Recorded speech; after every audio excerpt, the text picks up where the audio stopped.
রাসূলুল্লাহ, ইয়া হাবিবাল্লাহ, নবী গো, ও মায়ার নবীজি, আপনাকে একদিন দেখলে ক্ষুধা লেগে যেত, আপনাকে দেখলেই আমার 7 দিনের ক্ষুধা দূর হয়ে যেত গো নবী। ইয়া রাসূলুল্লাহ, ইয়া হাবিবাল্লাহ, আমি কেমনে থাকবো? আবু বকর সিদ্দিক রাদিয়াল্লাহু তাআলা আনহুর চোখের পানি দেখে আমার নবী ডাক দিয়া বলে, আবু বকর, ও আবু বকর, চিন্তা করো না, আমি নবী যেই দিন যাব তুমি আবু বকরকে সাথে করে নিয়ে যাব। আমার নবীর সঙ্গী হইতে যাইয়া সিদ্দিক আকবর ভালোবাসা দিয়েছেন। আমার নবী সিদ্দিক আকবরকে কোলে নিয়েছেন। একদিন রাতের বেলা আমার নবী ঘর থেকে বের হলেন, আর হযরতে মাওলা আলী রাদিয়াল্লাহু তাআলা আনহু বিছানার মধ্যে সুন্দর করে শুয়ে গেলেন। আল্লাহর হাবিব সাল্লাল্লাহু তাআলা আলাইহি ওয়াসাল্লামের বিছানায় যখন হযরতে আলী রাদিয়াল্লাহু তাআলা আনহু শুয়ে গেলেন, কাফেররা যে ঘরে ঢুকবে সেটা আলী রাদিয়াল্লাহু তাআলা আনহু জানে। কাফেররা যে নবী মনে করে সিদ্দিক আকবরকে মেরে ফেলতে পারে এটাও জানে। হযরতে মাওলা আলী রাদিয়াল্লাহু তাআলা আনহুকে জিজ্ঞাসা করা হয়, আলী গো, আপনি যে নবীর বিছানায় শুয়ে রইলেন, আপনি মুখের মধ্যে অনেকগুলো কাপড় দিয়ে শুয়ে রইলেন, কাফেররা যদি আপনি আলীকে নবী মনে করে মেরে ফেলতো তাইলে আপনি কি করতেন? হযরতে মাওলা আলী রাদিয়াল্লাহু তাআলা আনহু ডাক দিয়া বলেন, নবীর প্রেমিকের দল, তোমরা আমাকে বলতেছো আমাকে নবী মনে করে ওরা যদি মেরে ফেলতো আমি কি করতাম? কিন্তু না না, আমি তো এই কথা একটা বারের জন্য চিন্তা করি নাই। আমার নবী যখন হিজরতের জন্য রওনা দিয়েছে, আমার নবী আমাকে বলেছেন, হে আলী রে, তুমি আমার বিছানায় শুয়ে থাকো, অতি শীঘ্রই তোমার সঙ্গে আমার দেখা হবে সোনার মদিনায়। আর জোরে জোরে কন্যা আল্লাহু আকবার। আমার নবী যখন বলছে আমার সঙ্গে নবীর দেখা হবে মদিনায়, আমি আলীর বিশ্বাস হলো নবীর সঙ্গে মদিনায় দেখা হওয়ার আগে পৃথিবীর কোনো মানুষ আমাকে মারতে পারবে না। এটা হলো সাহাবায়ে কেরামদের বিশ্বাস, কথা বলেন ঠিক কিনা? আর ওই দিক দিয়া আমার নবী রাতের বেলা যেই মাত্র চলে গেছে সিদ্দিক আকবরের বাড়িতে, যাইয়া ঘরের মধ্যে যখন টোকা দিয়েছে, এইভাবে আমার নবী টোকা দিলে, ফাকরা আল বাব, দরজার মধ্যে যখন টোকা দিলেন, আমার নবী বলছি, ইয়া আবু বকর, যেই মাত্র সিদ্দিক আকবরকে ডাক দিয়েছেন, আমার নবীর ডাকটা শুই না সিদ্দিক আকবর ঠাস কইরা দরজাটা খুললা বলে, লাব্বাইক ইয়া রাসূলুল্লাহ, লাব্বাইক ইয়া রাসূলুল্লাহ। আমি বুঝাইতে চাইতেছি নবীরে কেমনে ভালোবাসা লাগে রে বাবা। এবার আমার নবী ডাক দিয়ে কই, হে আবু বকর, তোমার আমি আজকে বলি নাই যে আমি আসবো, এমন ভাবে দাঁড়ায় রইছো যেন মনে হয় আমি নবী আগেই বলছি আজকে আসবো। হে আবু বকর, এত রাত্র হয়ে গেছে, আমি এত আগে বলেছি আমি একদিন রাতে যাব, আজকে রাতের বেলা যে যাব, আমি তো তোমারে কিছু বলি নাই। আমি যে তোমাকে ডাকটা দেওয়ার সাথে সাথে তুমি দাঁড়ায় গেলা। হে আবু বকর, তুমি কি ঘুমাও নাই? সিদ্দিক আকবর ডাক দিয়া বলে, ইয়া, এই আল্লাহু আকবার জোরে হবে। সিদ্দিক আকবর ডাক দিয়া বলে, ইয়া রাসূলুল্লাহ, নবী গো,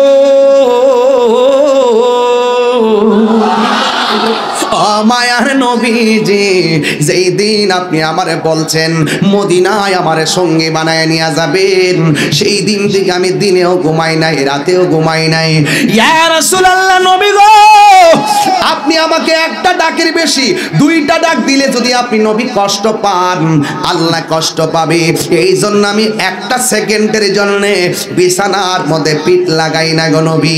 এই কথা বলার পরে আমার নবী বলছেন, হে আবু বকর, আর দেরি করা যাবে না, কাফেররা বের হয়ে গেছে, রাতের অন্ধকারে আমরা রওনা দিয়ে দিব।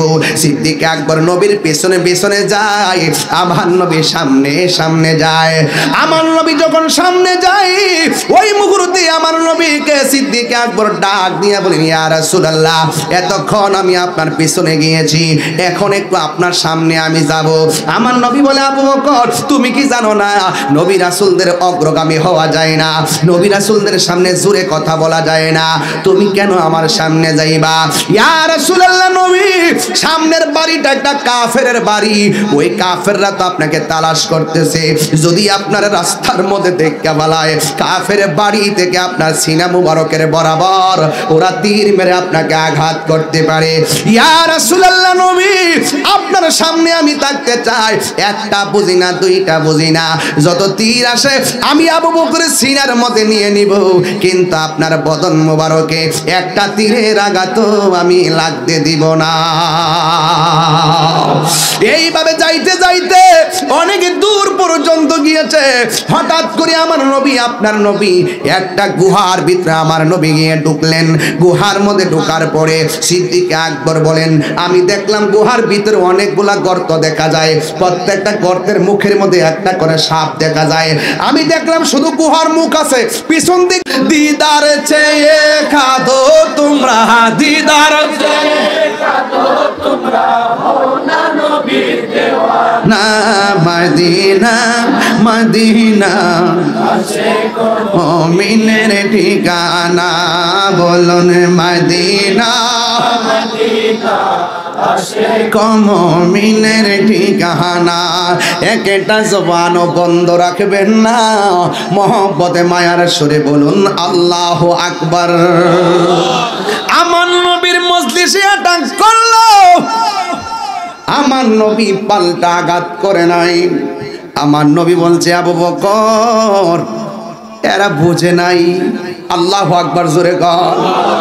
আরে জিব্রাইল তো বারবার ডাক দিয়া বলছে, নবী গো একটাবার হুকুম দেন না, যে এই অন্যায় আপনার সঙ্গে করতেছে এদেরকে পাহাড়ের নিচে ফেলে মেরে দেই। আল্লাহর হাবিব ডাক দিয়া বলে, জিব্রাইল আমি নবী তো রাহমাতুল লিল আলামিন, কথা কোন ঠিক কিনা? ওই আমার নবী, আপনার নবী রাহমাতুল লিল আলামিন আদর্শ হলো ক্ষমা করে দিতেন, আর সত্য যেটা মানুষের সামনে প্রেজেন্টেশন করতেন। আজকে দেখা যায় মানুষ গায়ে পুরা ঝগড়া লাগাইতে চাই, আজকে দেখা যায় মানুষ জোরে চাপায়া দিতে চায়। আরে বাবা, তোমার যদি মাজার ভালো না লাগে না যাইবা, তোমারে কে অর্ডার দিছে মাজার বাংতা, কথা কোন ঠিক কিনা?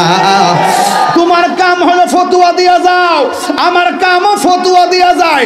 তোমার কামও তুমি প্রচার কইরা যাও, আমার কাজও আমি প্রচার কইরা যাই। যার ভালো লাগে গ্রহণ করবে, যার ভালো লাগে না গ্রহণ করবে না। আপনি যদি আঘাত করতে চান, প্রতিঘাত ইনশাআল্লাহ একদিন হবে, কথা বলেন ঠিক কিনা?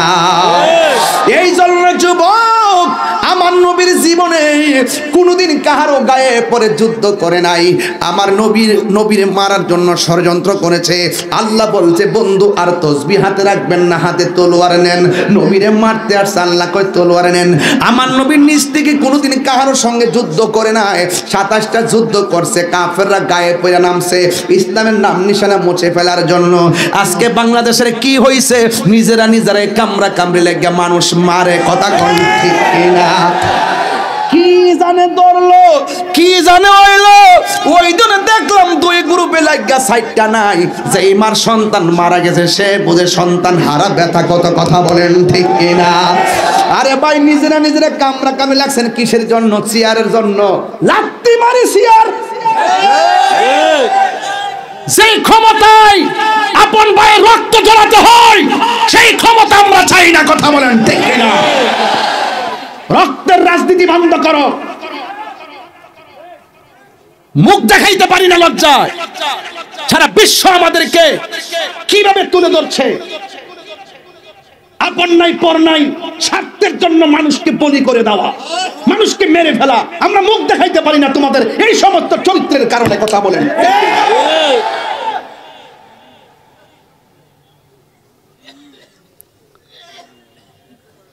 ভাইয়ের আমার, খুব সতর্ক থাকবেন। পারি না শুধু আপনাদের কারণে। আপনারা সুন্নিরা যদি একটা প্ল্যাটফর্ম হইতেন, সব আইসা সুন্নিদের খাওয়ার মধ্যে ধরে তেল মাত লইল। আপনারা কোনো না কোনো দিক দিয়ে জানগা। আপনারা যদি এক থাকতেন, 65% মুসলমান সুন্নি এই দেশে।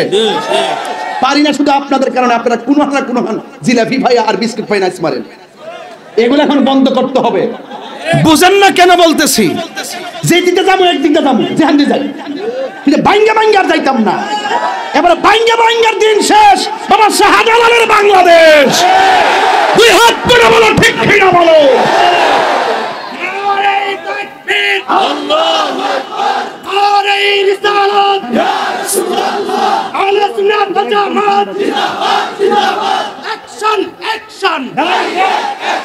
মুনাফিকের বিরুদ্ধে, জঙ্গির বিরুদ্ধে দিয়েছি তো রক্ত, রক্তের বন্যায় তুমি কে আমি কে তাইলে হুজুরে বাড়ি নাই, রাজপথ ছাড়ি নাই, বাংলাদেশের সুন্নি ভাইরা আমার, এই যে মানুষগুলো আজকে আসছেন সব কি সুন্নি না? যদি ডাক দেই চলেন ঢাকা যায়, আপনি বলবেন আমি নাই। এইগুলা বন্ধ করতে হবে। পকেটের টাকা খরচ করে যৌক্তিক দাবি আদায়ের লক্ষ্যে ময়দানে নামতে হবে, ঠিক কিনা বলেন? ওই যে অনেকের দুই হাত তো উঠে নাই, হাত তুলে বলেন ঠিক কিনা বলেন। আমরা কি আগের মতো থাকবো? আগের মতো আমরা বিচ্ছিন্ন থাকবো না, আমরা সব ঐক্যবদ্ধ হব। কথা বলেন ঠিক কিনা বলেন। এক থাকবেন। জীবনে কিন্তু মামলা খাই নাই, মামলায় যেহেতু খাইছি তাইলে বুঝতে হবে দিন আসছে। দিন এক তাহিরি গেলে গাও হাজার তাহিরি আছে না নাই? তাহিরি আছে কিনা জানি না, তাহিরি তো আছে। কারা কারা একমত হাত তুলুন তো দেখি, আবার দিক লই, মনটা পড়ে লই। নারে তাকবীর, নারে রিসালাত, নারে পাক পাঞ্জাতন, আহলুস সুন্নাত ওয়াল জামাত, নারে গাউসিয়া। হাত নামান। কষ্ট হইছে আপনাদের? মাঝে মাঝে দুই চারটা গজল, কটা গজল গেছে? দুইটা। মারহাবা কোন বাবা রে, বাবা আপনি যদি রাজনীতির পদ নিতে চান, আপনার টাকা আছে কিনা দেখবো, আপনার লোকজন আছে কিনা দেখবে। কিন্তু এক জায়গার সম্পর্ক করতে গেলে টাকা পয়সা লাগে না, শুধু মহব্বত লাগে। এটা হলো রাহমাতুল লিল আলামিন। কথা বলেন ঠিক কিনা বলেন। তা আমরা নবীকে ভালোবাসতে গেলে কি টাকা লাগবে, পয়সা লাগবে, জনগণ লাগবে? যার যার ভালোবাসা ওপেন করে দেন। টাকা নাই, মদিনা যাইতে পারেন না, দেখবেন মদিনাওয়ালা আপনার জলমের ভাঙ্গা করে হাজির হয়ে গেছে। নবী আসার ক্ষমতা আছে না নাই? আল্লাহ বলেন বন্ধু, এরা গোপনে একটা মিটিং করছে। কি করছে?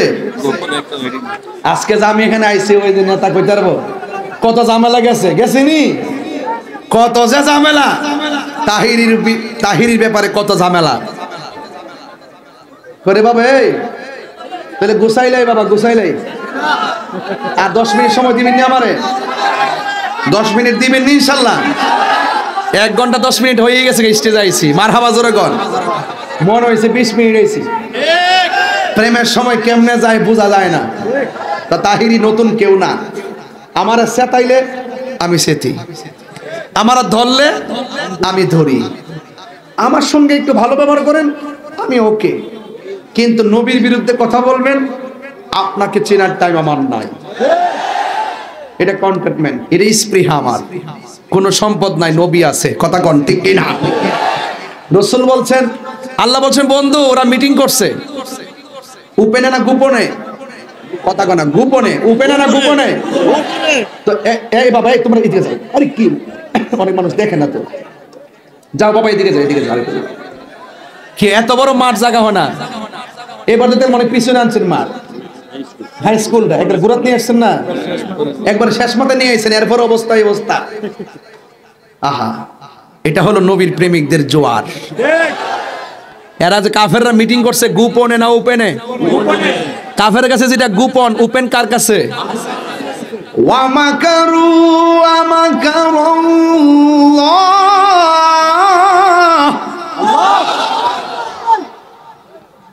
তেলাওয়াতটা করব।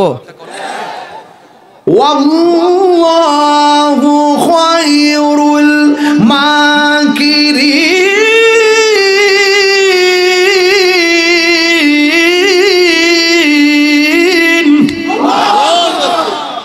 তোরা যতই ষড়যন্ত্র করস, ষড়যন্ত্রের জবাব দিবেন একজন, জনগণ, তিনি কে? আরো জোরে, উত্তম পরিকল্পনাকারী কে? আল্লাহ ডাক দিকে বন্ধু, ওরা গোপনে মিটিং করছে আপনাকে মারবে। নাউজুবিল্লাহ কোন না কেন? রাসূল বলছেন আল্লাহ আমার 6টা মর্যাদা দিয়েছে, 6টা মর্যাদা পৃথিবীর কোন নবী রাসূলকে দেয় নাই। এর মধ্যে একটা হলো আমি দুনিয়াতে এসেছি, প্রত্যেক নবীদের জন্য এক একটা এরিয়া ছিল নামাজের, আর আমার জন্য সারা পৃথিবীর মসজিদ, সারা পৃথিবীর জমিনটাকে আল্লাহ আমার জন্য আমার উম্মতের জন্য মসজিদ বানাই দিচ্ছে। আরেকটা মর্যাদা হলো আদম নবী বলতে পারবেন আমি শেষ নবী, ইব্রাহিম নবী বলতে পারবেন আমি শেষ নবী, আমি নবী আনা খাতামুন নাবিয়িন লা নাবিয়্যা বাদি, আমি নবী হলাম শেষ নবী, আমার পরে আর কোন নবী আসবে। রাসূল বলেন আনুসিরতু বিররুবে, আল্লাহ আমার মাঝে এমন একটা ভয় দিবেন, ইচ্ছে করলে কোনো কাফের গোপনে এসে নবীকে মেরে ফেলবে পারবে না, কারণ এই নবীজির কাঁধ মুবারক দিয়ে চোয়াল হয়ে দাঁড়িয়ে যায় তাকে মারার জন্য। এই জন্য রাসূল পাকের সাথে অনেক যুদ্ধে অনেক সাহাবী শহীদ হয়েছে, রাসূল পাককে তারা কিছুই করতে পারে নাই। যদি বলেন না সুবহানাল্লাহ। আর একটা হলো উতিতু বিজাওয়ামিল কালিমে, রাসূল বলছেন আল্লাহ পাক আমাকে সকল ভাষার বুঝার জ্ঞান দান করেছেন। যদি বলেন সুবহানাল্লাহ। আরো বড় করে কোন আল্লাহু আকবার। এবার শুনেন আমি কি বলি। আল্লাহ রাব্বুল আলামিন বলেন, হ্যাঁ বন্ধু, ওরা গোপনে ষড়যন্ত্র করেছে। ইয়া রাসূলুল্লাহ, ইয়া হাবিবাল্লাহ, আপনি এখান থেকে মদিনায় চলে যান। জবানটা খুলে কি আল্লাহু আকবার বলা যাবে না? আল্লাহ অর্ডার করেছে, আমার নবী যারা অত্যাচার করেছে তাদের সঙ্গে যুদ্ধের ঘোষণা করে নাই, আমার নবী আল্লাহর অর্ডারে মক্কা থেকে মদিনায় চলে যাবেন। দেখবেন কেমনে শান্তি নবী আনেন, বিনা রক্তপাতে বিনা যুদ্ধে নবী শান্তি কেমনে নাজিল করেছেন। জোরে কোন সুবহানাল্লাহ। আমরা তো মনে করি যুদ্ধ করে শান্তি আনতে হবে, যুদ্ধ চাই না, শান্তি চাই। কি চাই? দেখছেন না কয়েকদিন আগে এক দৌড় মারছে, ইন্ডিয়া লোকে লেগে যাবো, ইন্ডিয়া লোকে যুদ্ধ লেগে যাবে। যুদ্ধ লাগলে কি শান্তি আইব? যুদ্ধ লাগলে কি শান্তি আসবে? পার্শ্ববর্তী দেশ ভারত, পাকিস্তান, চীন, এদের সঙ্গে যুদ্ধ লাগলে কি আমাদের দেশে শান্তি আসবে? একটা উস্কানি মারছে, আবার বলতেছে কয় কই আগরতলার হার সাইজ করার জন্য ব্রাহ্মণবাড়ি যথেষ্ট। এটা হলো পাতলা কথা। এগুলো কি কথা? পাতলা কথা বলা যাবে না। রাষ্ট্রের অস্থিতিশীল, রাষ্ট্রকে অস্থির করতে গিয়ে পাতলা কথার দ্বারা যদি রাষ্ট্র অস্থিতিশীল হয়ে যায়, এই সমস্ত কথা বলা যাবে না। আমরা যুদ্ধ চাই না।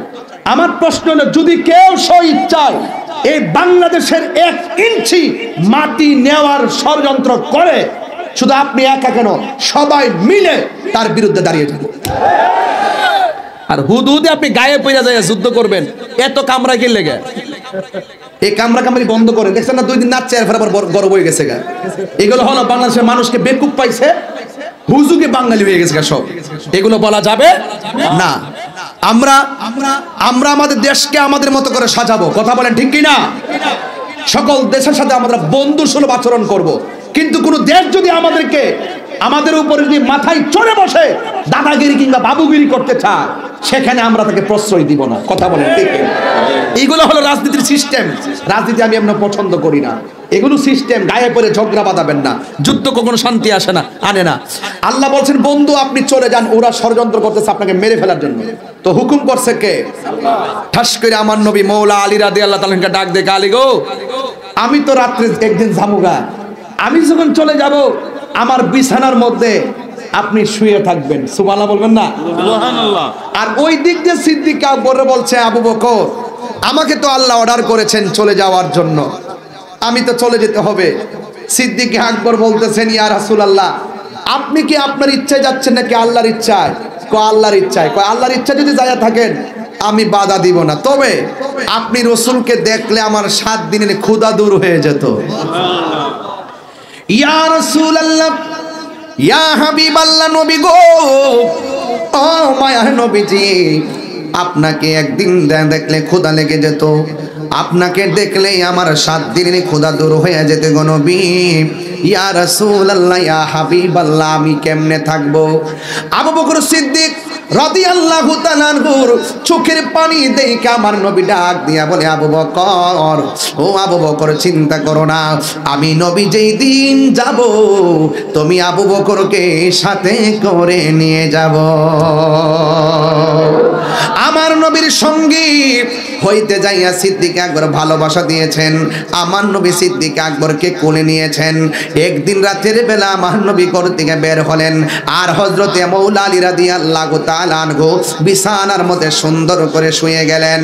আল্লাহর হাবিব সাল্লাল্লাহু তাআলা আলাইহি ওয়াসাল্লামের বিছানায় যখন হযরতে আলী রাদিয়াল্লাহু তাআলা আনহু শুয়ে গেলেন, কাফেররা যে ঘরে ঢুকবে সেটা আলী রাদিয়াল্লাহু তাআলা আনহু জানে। কাফেররা যে নবী মনে করে সিদ্দিক আকবরকে মেরে ফেলতে পারে এটাও জানে। হযরতে মৌলা আলী রাদিয়াল্লাহু তাআলা আনহুকে জিজ্ঞাসা করা হয়, আলী গো, আপনি যে নবীর বিছানায় শুয়ে রইলেন, আপনি মুখের মধ্যে অনেকগুলো কাপড় দিয়ে শুয়ে রইলেন, কাফেররা যদি আপনি আলীকে নবী মনে করে মেরে ফেলতো তাইলে আপনি কি করতেন? হযরতে মৌলা আলী রাদিয়াল্লাহু তাআলা আনহু ডাক দিয়া বলেন, নবীর প্রেমিকের দল, তোমরা আমাকে বলতেছো আমাকে নবী মনে করে ওরা যদি মেরে ফেলতো আমি কি করতাম? কিন্তু না না, আমি তো এই কথা একটা বারের জন্য চিন্তা করি নাই। আমার নবী যখন হিজরতের জন্য রওনা দিয়েছে, আমার নবী আমাকে বলেছেন, হে আলী রে, তুমি আমার বিছানায় শুয়ে থাকো, অতি শীঘ্রই তোমার সঙ্গে আমার দেখা হবে সোনার মদিনায়। আর জোরে জোরে কন্যা আল্লাহু আকবার। আমার নবী যখন বলছে আমার সঙ্গে নবীর দেখা হবে মদিনায়, আমি আলীর বিশ্বাস হলো নবীর সঙ্গে মদিনায় দেখা হওয়ার আগে পৃথিবীর কোনো মানুষ আমাকে মারতে পারবে না। এটা হলো সাহাবায়ে কেরামদের বিশ্বাস, কথা বলেন ঠিক কিনা?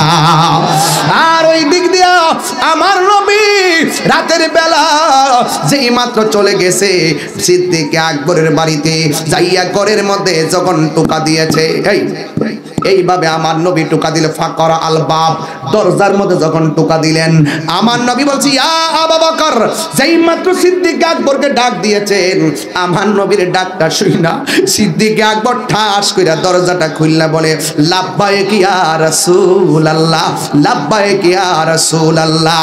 আমি বুঝাইতে চাইতেছি নবীরে কেমনে ভালোবাসা লাগে রে বাবা। এবার আমার নবী ডাক দিয়ে কই, হে আবু বকর, তোমার আমি আজকে বলি নাই যে আমি আসবো, এমন ভাবে দাঁড়ায় রইছো যেন মনে হয় আমি নবী আগেই বলছি আজকে আসবো। হে আবু বকর, এত রাত্র হয়ে গেছে, আমি এত আগে বলেছি আমি একদিন রাতে যাব, আজকে রাতের বেলা যে যাব, আমি তো তোমারে কিছু বলি নাই। আমি যে তোমাকে ডাকটা দেওয়ার সাথে সাথে তুমি দাঁড়ায় গেলা। হে আবু বকর, তুমি কি ঘুমাও নাই? সিদ্দিক আকবর ডাক দিয়া বলে, ইয়া এই আল্লাহু আকবার জোরে হবে। সিদ্দিক আকবর ডাক দিয়া বলে, ইয়া রাসূলুল্লাহ, নবী গো,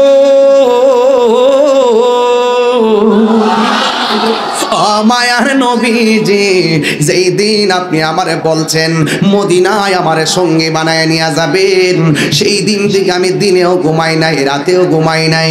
ইয়া রাসূলুল্লাহ, নবী গো, আপনি আমাকে একটা ডাকের বেশি দুইটা ডাক দিলে যদি আপনি নবী কষ্ট পান, আল্লাহ কষ্ট পাবে, এই জন্য আমি একটা সেকেন্ডের জন্য বিছানার মধ্যে পিঠ লাগাই না গো নবী। এই কথা বলার পরে আমার নবী বলছেন, হে আবু বকর, আর দেরি করা যাবে না, কাফেররা বের হয়ে গেছে, রাতের অন্ধকারে আমরা রওনা দিয়ে দিব। সিদ্দিক আকবর নবীর পেছনে পেছনে যায়, আমার নবী সামনে সামনে যায়। আমার নবী যখন সামনে যায়, ওই মুহূর্তে আমার নবীকে সিদ্দিক আকবর ডাক দিয়ে বলেন, ইয়া রাসূলুল্লাহ, এতক্ষণ আমি আপনার পিছনে গিয়েছি, এখন একটু আপনার সামনে আমি যাব। আমার নবী বলে, আবু বকর, তুমি কি জানো না নবী রাসূলদের অগ্রগামী হওয়া যায় না, নবী রাসূলদের সামনে জোরে কথা বলা যায় না, তুমি কেন আমার সামনে যাইবা?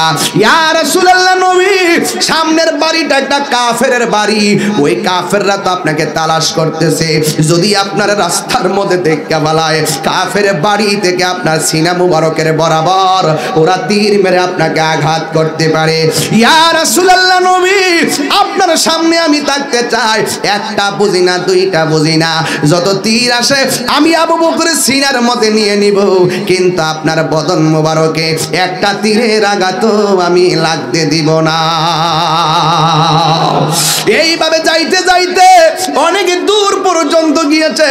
হঠাৎ করে আমার নবী, আপনার নবী একটা গুহার ভিতরে আমার নবী গিয়ে ঢুকলেন। গুহার মধ্যে ঢোকার পরে সিদ্দিক আকবর বলেন, আমি দেখলাম গুহার ভিতরে অনেকগুলা গর্ত দেখা যায়, প্রত্যেকটা গর্তের মুখের মধ্যে একটা করে সাপ দেখা যায়। আমি দেখলাম শুধু গুহার মুখ আছে, পিছন দিকে ধরা দামে এসে মানুষদেরকে অন্ধকার থেকে আলোর পথ দেখিয়েছেন, ঠিক কিনা বলেন? আমার সামনে একটি কোরআন শরীফ আছে, আমার সামনে একটি কোরআন শরীফ আছে। এই কোরআনটা নাজিল হয়েছে আমার নবীজির উপরে। কত বছরে? সুদীর্ঘ 23 বছরে।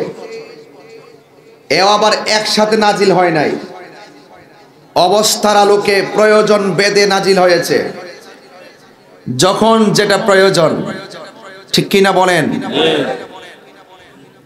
এই কোরআনুল কারীমের মধ্যে আল্লাহ রাব্বুল আলামিন বলেছেন, লাকাদ কানা লাকুম ফি রাসূলিল্লাহি উসওয়াতুন হাসানা। আপনি যদি ঘরকে সুন্দর করতে চান, রাষ্ট্র বাদ দেন না, যদি আপনি মনে করেন আমার ঘরটাই রাষ্ট্র, এই ঘরটাকে যদি রাষ্ট্র মনে করে ঘরটা পরিচালনা করে, প্রত্যেকটা নাগরিক যদি তার ঘরটাকে রাসূলুল্লাহর আদর্শ দিয়ে শাসন করতে পারে, সারা বাংলাদেশ শাসন হয়ে যাবে। তবে easy to say but difficult to do, বলা সহজ, করা অনেক কঠিন।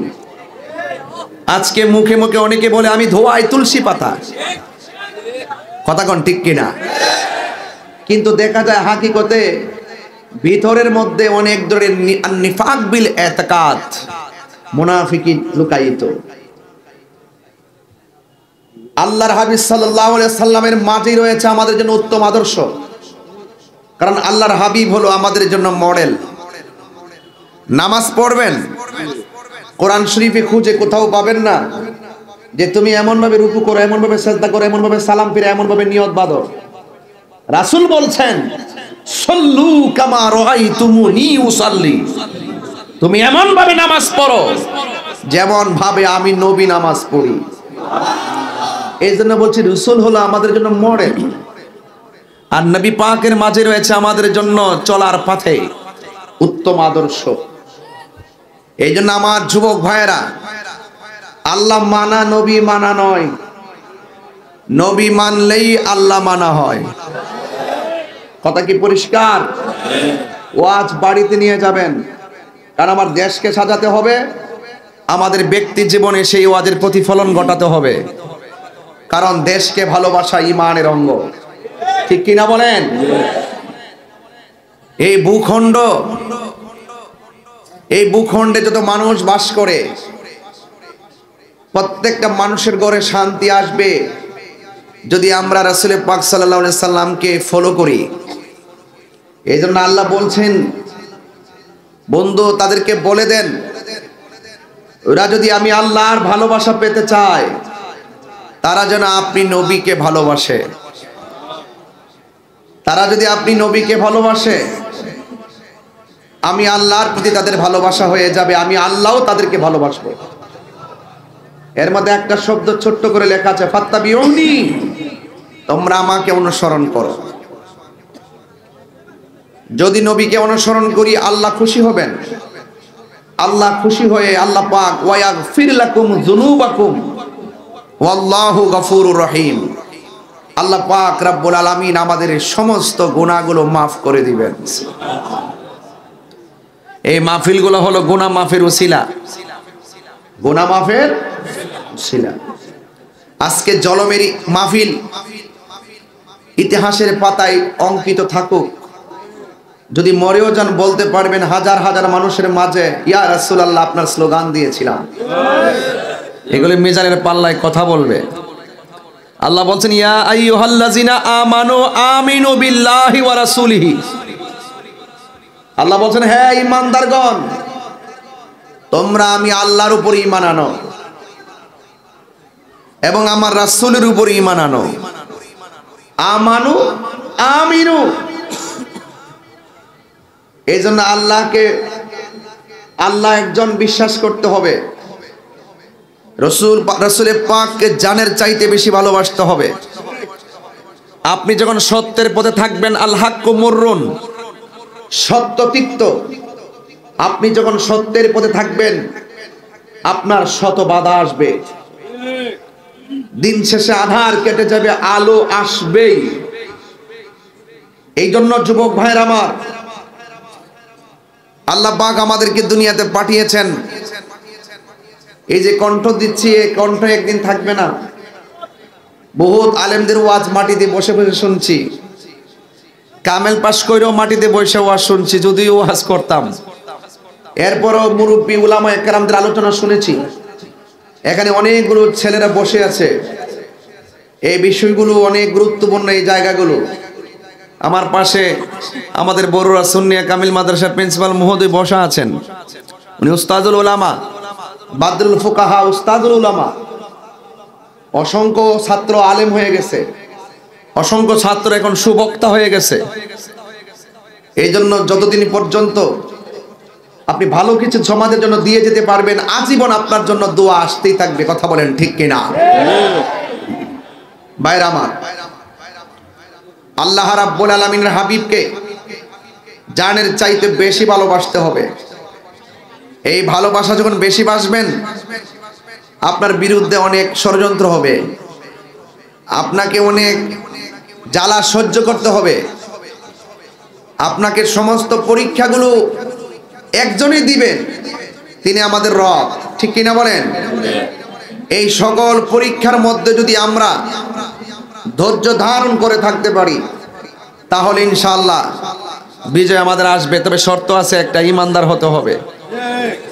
ওয়ালা তাহিনু ওয়ালা তাহসানু ওয়া আনতুমুল আ'লাউনা ইন কুনতুম মুমিনিন। নিরাশ হয়ো না, হতাশ হয়ো না, বিজয় তোমাদেরই হবে যদি তোমরা মুমিন হতে পারো। এখন মুমিন কে? যারা ওলি আল্লাহর মাজার ভাঙে। কথা বলেন। মুমিন কে? যারা মসজিদে আগুন লাগাইয়া দেয়, এরা কি মুমিন? ওরা কি বেঈমান?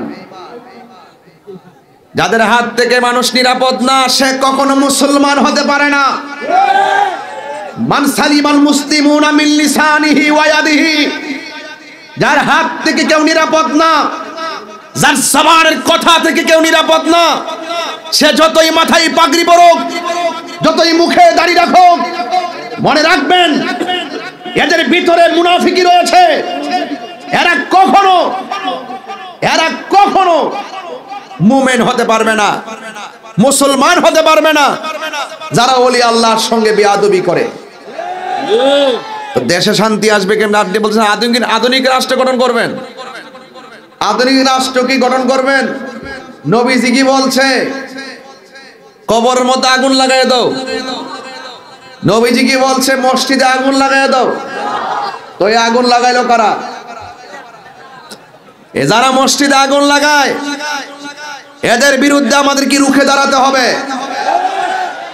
মাজারকে সুরক্ষা দিতে হবে। ইসলামের সঠিক ভাবধারাকে সুরক্ষা দিতে হবে। নবী পাকের আদর্শের পতাকাকে উড়াতে হবে।